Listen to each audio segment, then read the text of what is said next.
I remember as a young boy sitting on my daddy's knee.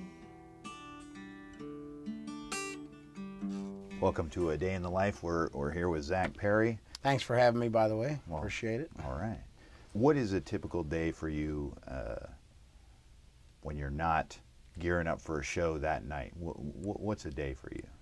A typical day for me? Well, that's a tough question because they're always a little different, you know. We've just signed a record deal, so things have changed a lot. I've got to do a lot of writing, but I also have to pay bills. So through the years being a musician, I've learned a lot about construction, so sometimes I have to go out and do that in a day. How often do you write? I try to write. I try and sit down with my guitar every day. It's not always possible, but I find that when I do sit down with my guitar, even if I don't have an idea, if I sit there long enough, something will usually come through, you know. I don't know if that, I'm sure that makes sense to you. You're a songwriter yourself. But I try and sit down with my guitar every day. It's not always possible, but I try and get the creative juices flowing every day, if at all possible. And you do have, you mentioned you have a son? Yes, I have a 13-year-old son named River, who is the best thing I've ever done in my life. And he's a, you know, full-time job, but I'm lucky he's a good kid. Nice. And how long have you been writing your own stuff? I started writing, I took a course in 8th grade on guitar playing. And as soon as I learned 2 or 3 chords, I started writing songs. As a matter of fact, within weeks I had written a song called Jesus is Calling. And my mom and dad didn't believe that I wrote it, and they sent me to my room for lying. True story. Wow. But they came around, and they soon became my biggest fans. What was that song, what inspired that song, or are you... Well, actually, my sister was a little older than me, and she was getting in a lot of trouble, and I was going through my religious phase at 14, and it just came out, just like most of the songs, you know, they just come out, you know. And are you of a particular religion, or? I believe in the Church of Life. I think you can go pay your respects on the beach, or you know what I'm saying. I'm not into the. Is this a religious interview? Not at all. It's just, you know, I find a lot of hypocrites in the religious system, and I try and keep things real.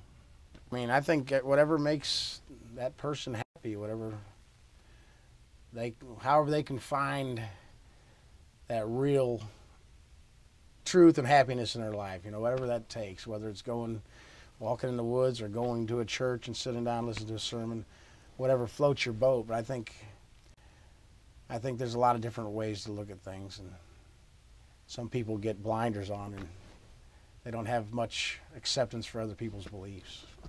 And what do you tell your son when it comes to religion or spirituality?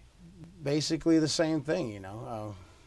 Right and wrong's out there, and I tell him the right thing and the hard thing are usually the same thing. Very nice. Yeah. And I don't know if he understands that yet, but he will someday. Right. All right.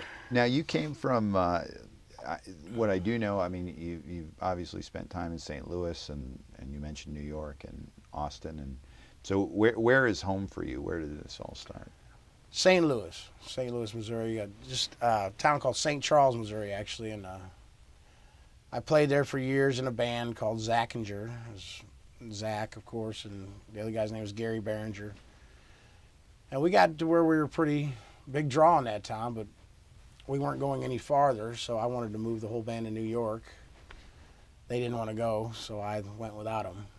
And that started like a long journey for me, trying to find myself musically and find the right guys to play with. And it's not easy, that's for sure. Music business is one tough nut to crack.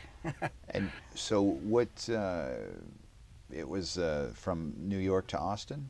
I went to New York City, lived there about 6 years, and I met Vern Bernard, who's the guitar player in my band to this day. And in New York, it's really hard to put a band together there because everybody wants to get paid. You got to pay their cartage to get their gear to the gig. You know, you got to pay for rehearsal. So most of the players we found weren't playing for the same reasons we were. So we went from there to Memphis, Tennessee, to Atlanta, Georgia, back to St. Louis, where we found our drummer, Jason, who's been with us for 14 years now. And then we signed a record deal in Austin, so we all came down to Austin together in 2000. The record deal's gone, the band's still there. And what were your expectations when you signed that record deal, and were they met? Being quite a bit more naive at the time, expectations were a lot higher, I'm sure.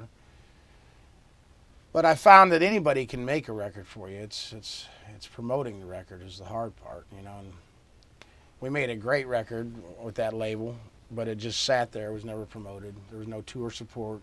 So I'd say no, my expectations were not met. But the label we just signed with, they're doing it completely different. They're taking. I have 6 CDs that I put out myself, and they're taking like the best of those 6 CDs as the first release, stuff that I've already recorded, which in a way pains me because I want to record my new stuff, but they have enough belief in the material that they think it should be heard worldwide. So they're putting all the money into promoting, which is what it's all about, you know, and tour support and stuff like that. What label is it? It's called Electroglide Records out of Chicago, Illinois. Jimmy Warren's the president. They have Sonny Landreth, great slide guitar on there.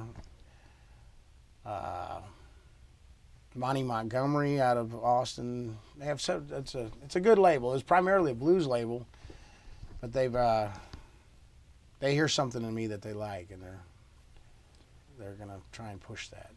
Nice. And what do you think about the music industry these days? Like, do you or what are your expectations, I guess, from this?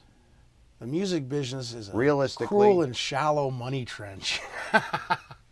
It's a long plastic hallway full of pimps and thieves where good men die like dogs. But there's also a negative side. Hunter S. Thompson. Yeah, very nice. Yeah, but the music business, it's changed.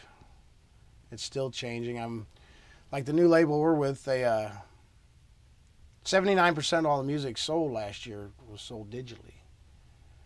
The record labels are going to be obsolete before long, you know, and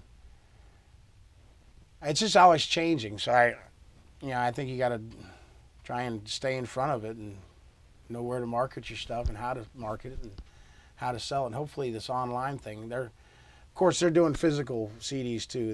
They're shipping physical CDs, but they're mostly concentrating on digital sales, which I think is a good thing. I'm hoping it's a good thing.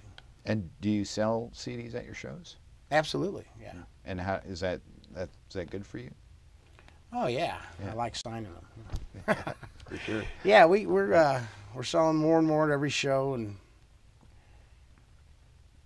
our fans seem to be like fans that are going to be with us for quite a while. You know, we have the same people coming back, and they know all the words, and so we're building on it. Nice.